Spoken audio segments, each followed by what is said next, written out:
Everything you see here is strictly informational. Forex is a high-risk business. Please do not place trades with more money than what you don't have. Please do not trade other people's money. Do not borrow any money than what you cannot trade with. And please take everything that I say as a personal opinion. I am not considered a financial advisor. I'm not considered a broker. I am just one here simply recording my journey along learning the markets. All right, what's up, everybody? Back again. Second video of the night. This one is going to be focused on GBPUSD. So got a couple things for you on this one to look out for. I think this week we're gonna see a little bit more heavier buying than what we did last week.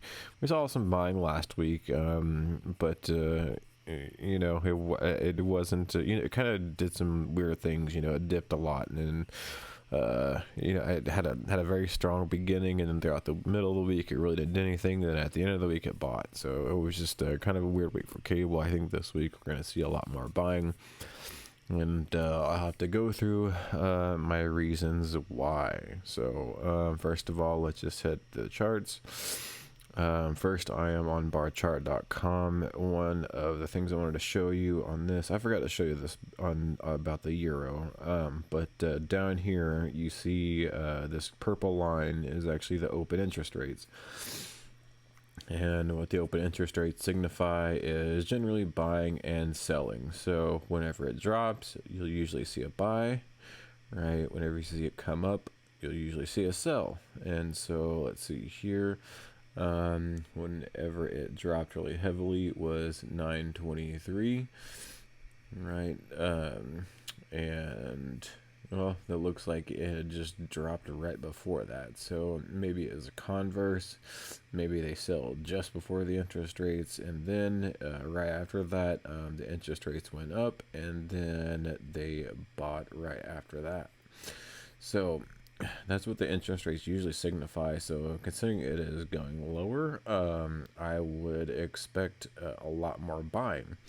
And that is what we have been seeing ever since it has been starting to go lower. So ever since it's been going lower and lower, after, you know, it did, well, I guess you could say it hasn't been actually, yeah, it's been buying as it's been going lower and lower. So right here, what was it, 925?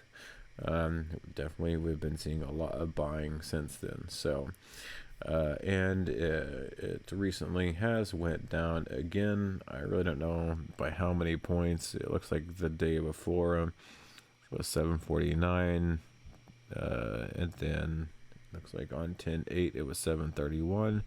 Don't really 100% know what that means, but I do know that that means that it has lowered, which usually signifies more buying. Also, commitment to traders report. Commitment to traders has shown it has peaked at its shorts here. Looks like that was the week of first week of September. Peaked at its shorts, and it has been going long ever since. So that being said, let's jump over to my chart and what I have drawn. So because of the commitment to traders report, wherever it did peak, it looks like, well, wherever it started, this is what I did, is whenever it started switching from longs to shorts is where I started my fib, or at least where I ended my fib, I should say. So I started the fib from the part where it started, where basically it started aggressively starting, you know, making more of its longs just before it switched over to its longs. The most bottom part and I have the fib 2 right here, which is the first week that it went net short. So from the first week to it went net short, to basically the last week it went net short. What's interesting about that is that the following week, right on the 70.85% of that fib is where you see a bullish bullish what do you call them, geez, now I can't even think of the names of the words right now, but not a bullish breaker, but a bullish order block. You do see a bullish order block form. It's actually in here. It's actually this big red candle is actually the bullish order block. But anytime, I guess I could say it would be here. This would be your bullish order block. And so once this is a week basically to what all it did is it just built up longs and longs, and as you can see, it definitely did, here, it built up more longs, and you can see where they built up the longs is when it dips, right? So when it dips is when it builds up its longs. It didn't, they added longs in this week versus shorts. I'm just not sure where they added the longs. I think they probably added a lot more here, because it doesn't really tell you where they added the longs. It just says they're adding longs. I don't think they're going to add longs up at the top of here. Of course they're going to add shorts to counteract that, but it's just showing you their net position. So they're still net short, so which means they still have to go short to make money, right? So here is their net shorts. They're the last of their net shorts where they start making money, right? So it is this week to where they cross over to longs. So now, since they are no longer net short, now they're a net long. They have made their money off their shorts in here. And now they have built up their long positions. So I think it was this week was on a Monday. I think it was 2 weeks ago on a Monday. It just kind of just took off, right? I think this is maybe the last Monday, wasn't it? No, it was 2 weeks ago. So kind of took off, and then it kind of did nothing, and then once it dropped back down to near this this Fibonacci level, this 78, is when it formed this bullish order block. And what I want to do is I actually want to get down into the hour of this, because this is where it kind of makes more sense once you take a look at the hour. Because that one big red candle is basically this candle here. So here you can see they're just creating orders and more orders, right? So it's like this, they did the same thing down here, right? Here is where they're starting to create orders. They're they're building their longs. Anytime it's short, they're probably just building longs throughout this whole thing because they know they're going to go long. Right, and at least that's what the commitment to traders report shows here. As they're building their longs, they make this huge jump, right? So you can definitely tell they added a ton of longs in this area, because the next week now they're completely net long. So now they're completely net long. They're building order blocks down here to go long again. It jumps up. And this was a weird day. It comes back down back into this order block, and what does it do? Has an immediate reaction back up, because they built more long positions while they got in here, right? Came back up, made more money, decided to come back down back into the order block. So they added a couple more positions. Why not? Boom. So they just have so many positions in this area right here.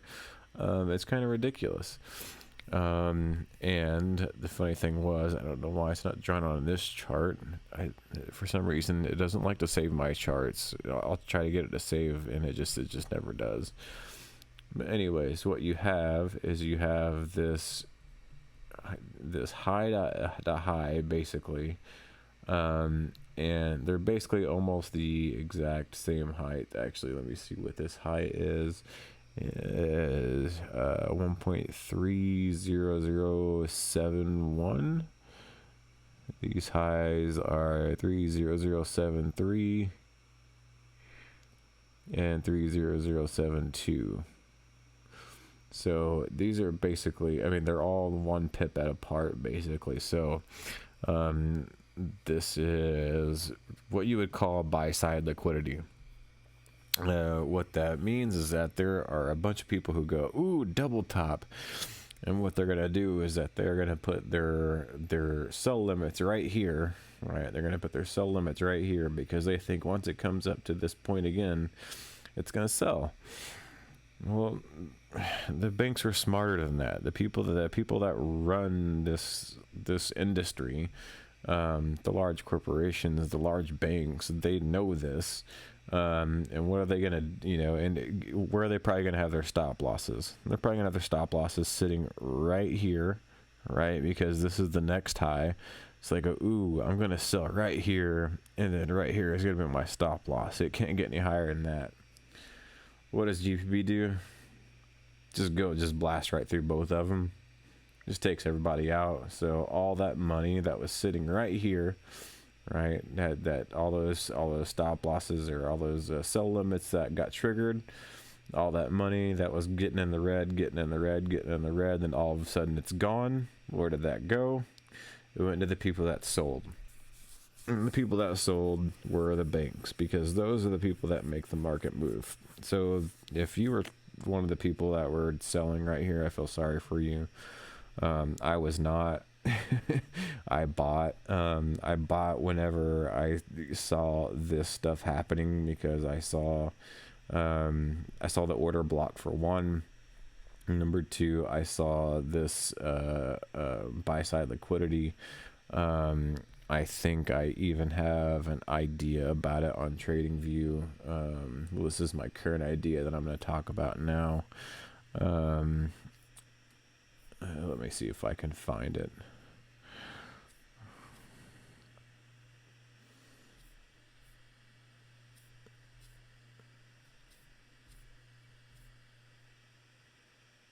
There it is. Buy Euro USD, take out equal highs.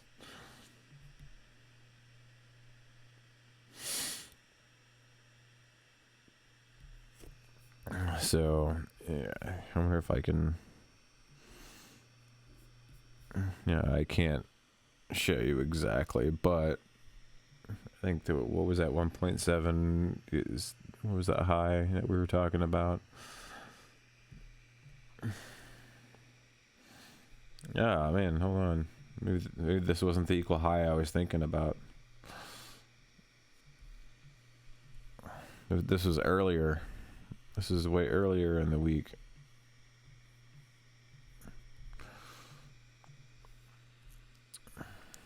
I forgot what day this was. Anyways, they're somewhere in one of my ideas. Oh, here it is. Euro USD scalp trade, retracement to bullish move. Here's where I draw out the equal highs. There it is. High level liquidity. So I say it's gonna pull back here, and then it's gonna take out those equal highs. Jeez, that thing just wanted to. Well, it did take out those equal highs, but I don't think those are the equal highs I was thinking about. No, that wasn't, because those highs were like what, 1.9 something. Well, every time it takes out equal highs, it wants to go lower. And then if I hit this, it's probably going to eventually go up higher. Yep.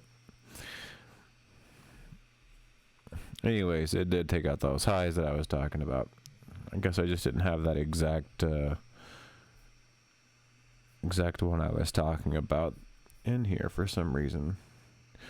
A lot of these are Euro USD moves. This is probably the one that I had a scalp buy, and I should have been like, hey, here are the equal highs, let's take those out. Yeah, because here they are. There's that equal high right there, that 1 point, what was it, 9 something, 1.30, whatever it was. The only thing I wanted to do was scalp buy. And look what happens. It takes out the equal highs. So, hey, sometimes I'm not the best at calling my moves, but I saw that it was coming. I did buy. I did get my scalp, but I definitely should have held on a lot longer. That's for sure. Because anytime you see equal highs, that's a sign that the banks are definitely going to come take that money. So anyways, enough of that. So what's going to happen next with Euro USD, or not Euro USD? Hello, I've been talking about that one. GBPUSD. Well, considering they have again added more longs, we are definitely going to see a long happen. Question is when are we going to see that long happen? I think we're definitely going to see a pullback.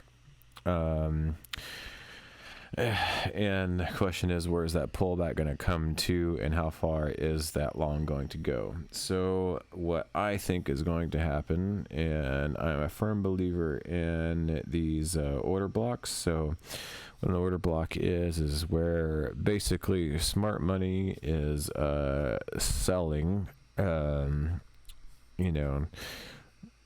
selling to try to push the market down, either to get the market to also sell.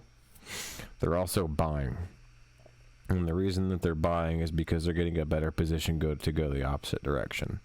So, and it usually happens in a couple different pairs here. So as you can see, it kind of just goes nowhere for a couple hours. Whenever it does that, that's considered an order block. Right. So, and it also starts back here. So if you look at like a 4 hour, there's a 4 hour bearish order block that starts right here. So, that's where I think it's going to retrace to. I think it's going to retrace to this bearish order block. I'm not counting the wicks, because the wicks are usually, retail traders. It's not the volume that the institutional banks have. Because if you don't know who you're trading with, you should probably look it up. It's actually like the Dutch Bank, JP Morgan, the Fed.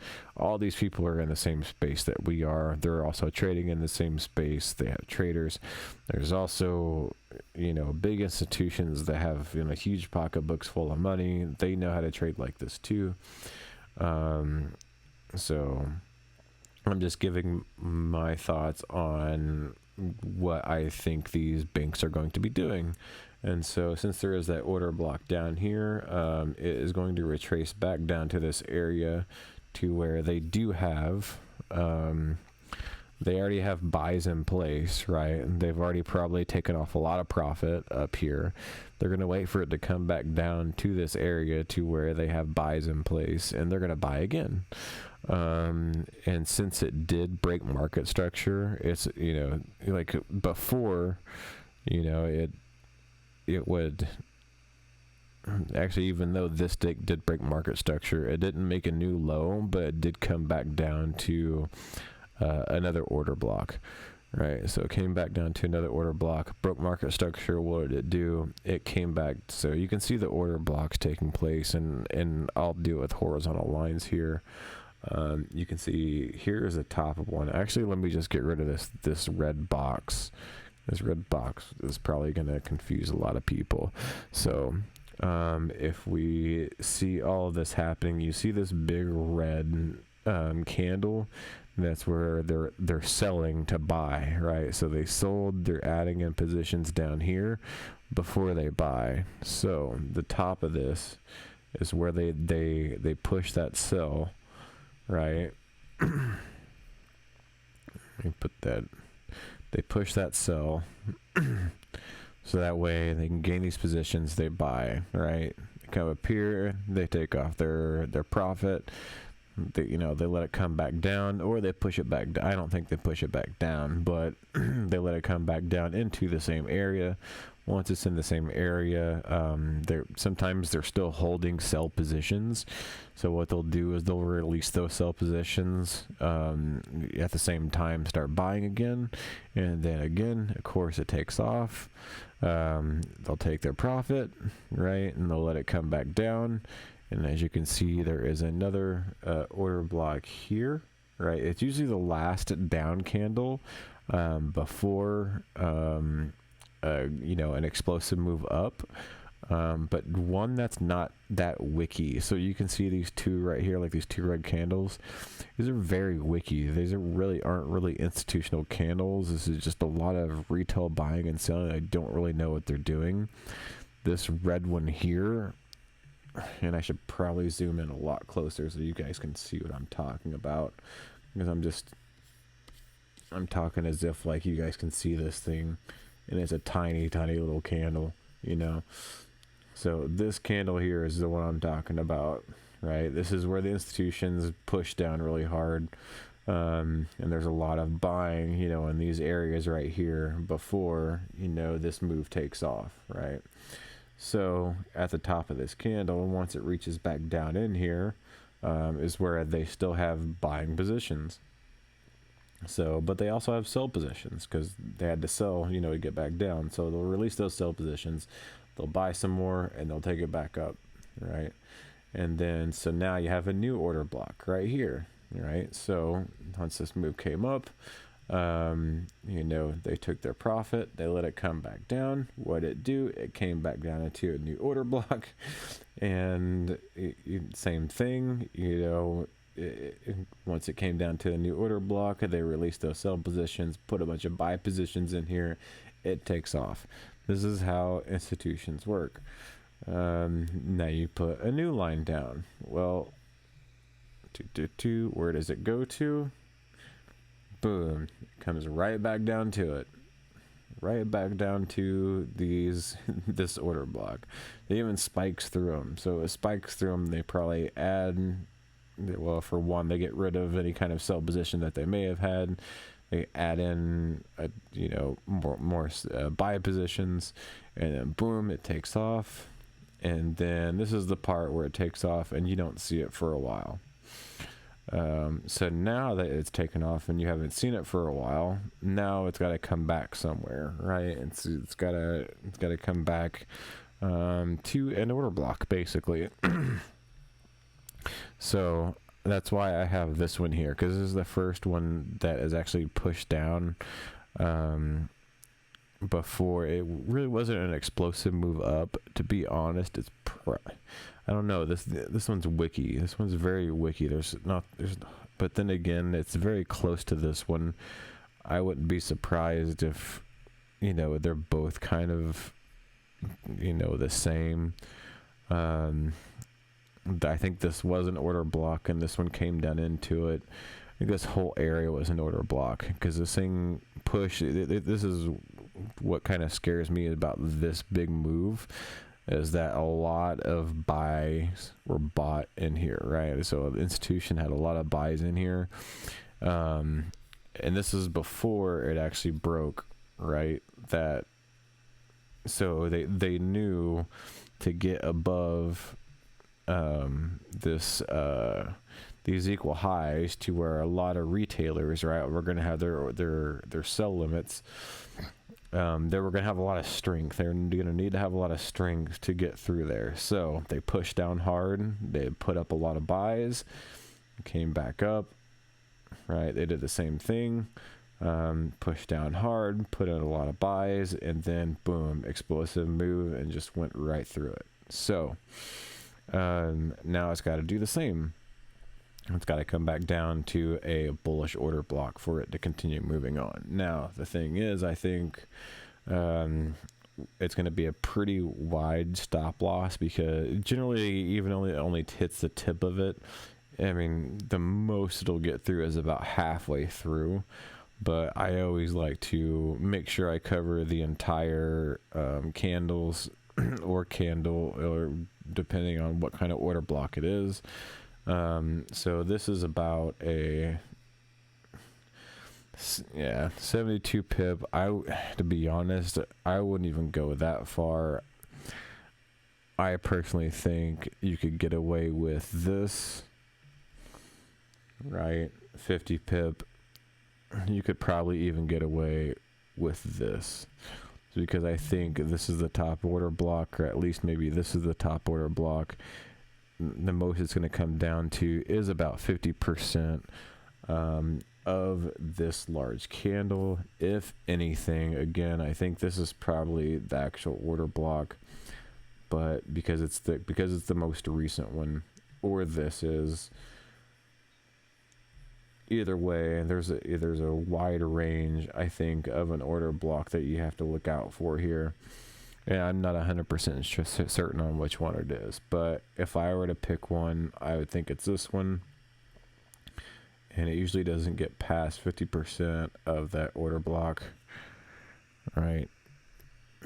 So you just measured it with a fib for 50%. It'll probably dip down into this order block. It probably won't get past here, which is about 2.9389, and then it'll probably take off the other way. How far is it going to get to? I think it's going to get to almost about 200 pips. At least that's what I'm calling for. And the reason I think it's probably going to get almost 200 pips, it says about 190 here, is because of this over here, right? So you have this disturbance here. You've already gotten past this disturbance basically, and that's why it is pulling back. It's because you did kind of here in these areas. You also have bearish order blocks. So here is areas to where there are sell orders taking place. So the big banks, they play both sides of the game. They sell to make money, they buy to make money. They don't just go one way or the other. So I think it's probably going to get back up to about here, but then again, that could be a little bit ambitious, just because right here is actually the bottom of that order block. It could be something more like here. So I may want to change this, right? May want to look at about 1.31371. And I'm giving you this information as if you were to paper trade, that way you can learn how to trade. I'm not giving you any advice whatsoever on going out and actually trading this with real live money. I think you should paper trade. And because it's fun to paper trade. I actually paper trade myself, and in fact I'll actually set a paper trade here while we're talking. I don't see why not. So I will go ahead and set this trade, and let's just go here. And I wish that would have pulled back up, but I guess I can see the numbers over here. So we are gonna go to a limit buy, right? And that price is, what is it, 29648. 9648, right? One is actually, if you were to have the lowest, that's actually like a 10 cent, or 0.01 on these for some reason. So I'm going to say, on my regular account, I would probably throw in a, 0.05, something like that. I don't have a huge account. At least I don't want people to think I have a huge account. Stop loss. My stop loss, honestly, I want to put my stop loss right here. But I'm going to be smart, and I'm actually going to put my stop loss where it says it is, and that stop level is going to be 28929. So we are going to go to 28929, and then take profit. What is take profit level here? 131379.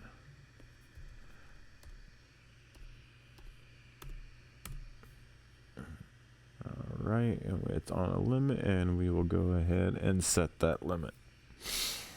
All right, and I think that's what's going to happen now. Is there going to be pullbacks along the way and whatnot in the other? Yeah, definitely. what they're going to look like, I'm not for sure until we get there. I'm just going off of what I see currently. What I see currently is some bearish order blocks, and then the next thing I see is bullish order blocks, and then the next thing I see over here is a bullish order block. So I think this is what would possibly stop it and actually make it start moving, going through a pullback phase. And then I have to see what kind of price action is going to happen when that pullback phase, to see what is going to happen going forward. That being said, another reason why I think this is a good area for a buy is because if we were to actually pull a Fibonacci from this low down here, right, and we were to pull it up to this high, right, your 64% or 62% or 61.8, whatever it is, your 61.8% actually is the buy limit, or it's actually just below the buy limit. So I'm actually getting into the trade just before the 61, so I'm getting in a little early. All right, so but that is one of the reasons. And actually I like to do these more on a 5-minute basis whenever I pull fibs, because it gives you a little bit more of a precise idea what you're getting yourself into. For one, I probably shouldn't draw it that low, because that is probably some kind of market volatility that you would normally not pay attention to.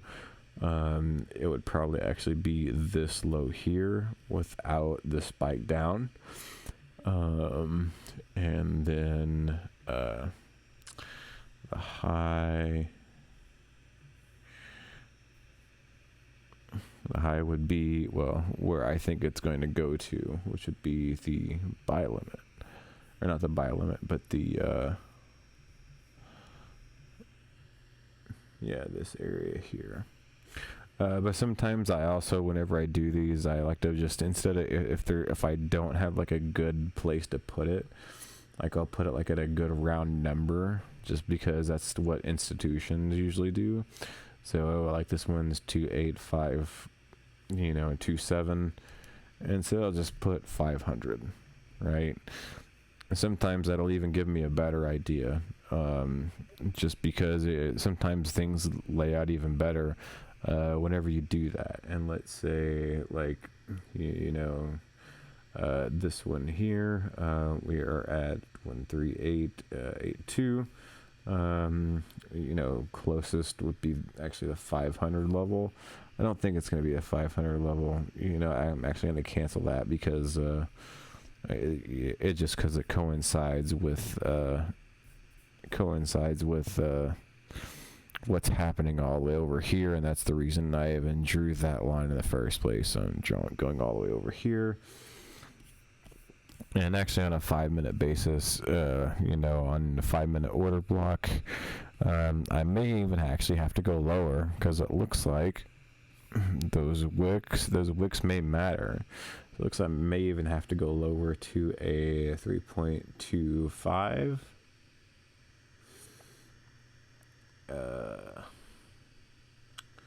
And actually I will do that. Let me see, let me draw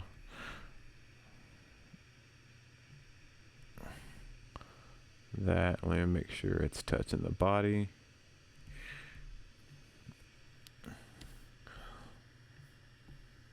And not the wick. 1.3260. I think that's actually what I'm going to change my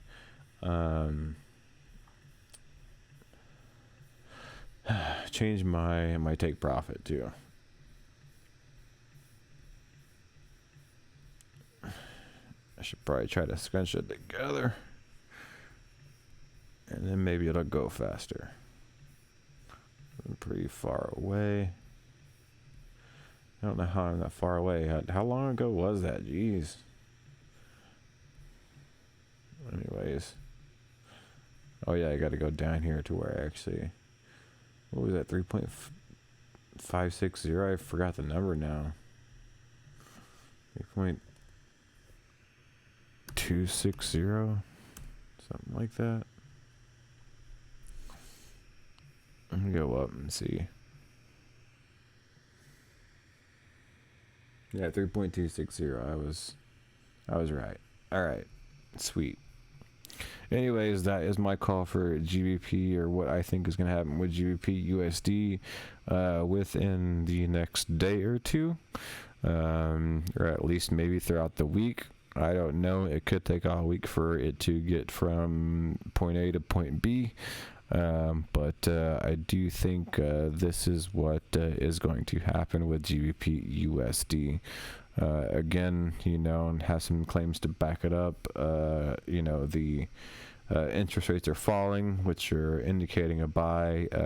Commitment of traders are going long, which means the banks are going long. I don't see why we won't be going long, but we got to wait for the perfect opportunity to go long. And I think this is the perfect opportunity to go long. And the opportunity would give us... Let me go back to a 4-hour chart. Would give us 173 pips. I don't see why that would be a bad idea. If you were really, really crazy and you wanted to do it, go ahead. I mean, you could sell until it hits that level. But the thing is I think it may go sideways, and it may go up, and it may go down, and may do some things before it gets to that level. To be honest, it could create another order block, and I may actually end up changing my entry level altogether. But for now, this is what I see. And that's all I got on that. I'm just going to keep rambling. It already has been 35 minutes. And I'm sure that's enough that you want to hear from me. But anyways, that's all I got on GBPUSD. Thank you so much for watching. If you do like what I have to say, and you want to hear more, go ahead and hit that subscribe button. If anything, hit the like button. Let Facebook know that you like my stuff. Share my stuff with your trading groups if you think that it could help them.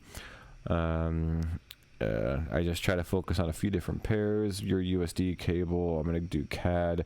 I'll probably do a couple others. I'll probably do gold and the SPX. I trade on MetaTrader 4, so anything that can be traded on MetaTrader 4 is what I try to do. Wow, my phone just tried to make me trade the euro, and that is not good. I have 2 sell limits already. I don't want to accidentally just hit sell. That was bad. Alright, anyways, thanks again for watching, and I shall see you guys on the next video. And as you should always remember to do, keep your pants on.